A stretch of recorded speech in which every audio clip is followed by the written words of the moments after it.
Әсіресе менің қуанатыным 6 жасар Қазақстанда туған баланың 90% қазақ. О, айналайын, шүкір.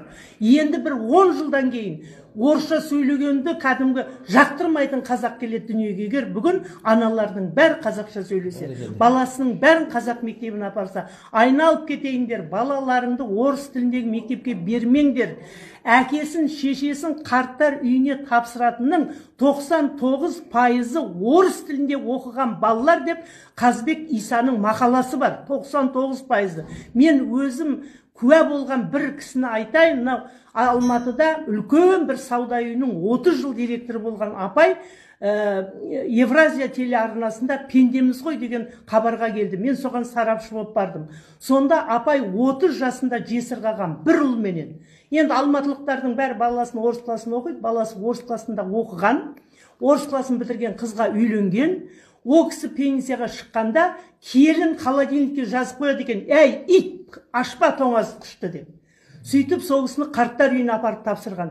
Сонда ана баласына телефон соққанда, баласы бір министрлікте департаменттің бастығы, келіні бір министрлікте департаменттің бастығы, екеуі апарып шешесін қарттар үйіне тапсырған. Сонда баласы келмеді хабарға. Қоңырау соққанда айтты: "Чё она вам наговорила" деп. Сондықтан өзіңнің қарттығыңда рахаттанып, немерелеріңнің алдында отырғыларың келсе, бүгін мысалы біз құда болып барған жердегі құдағилар, құдалар қандай рахат, шөберелерінің тойын көріп отыр. Төрде отыр ақ орамал тартып. А орыс класына баласын бергендер қарттар үйінде отыр. Сондықтан балаларыңды ешқашанда мансап үшін орыс тілінде оқытпаңдар. Орыс тілін онсыз-ақ үйреніп алады. Оған деген қажеттілік былай. А қазақ мектебіне бармаған бала орыс класын табалдырығын аттағанда оның көкейінде ега пайда болады. Өзінің ұлтын, өзінің тілін менсінбейтін.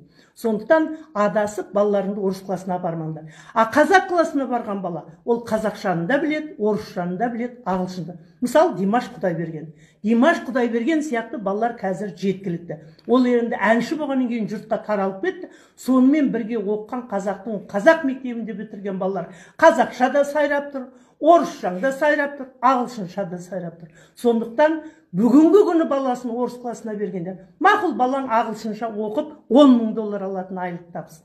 Орыс класына барып $5,000 алатын айлық тапсын. Қазақ класына барып 200,000 мен алсын. $10,000 тапқаныңда, $5,000 тапқаныңда баратын жері 2 метр жер мен 20 метр мата. А сен ұлтың үшін не істедің?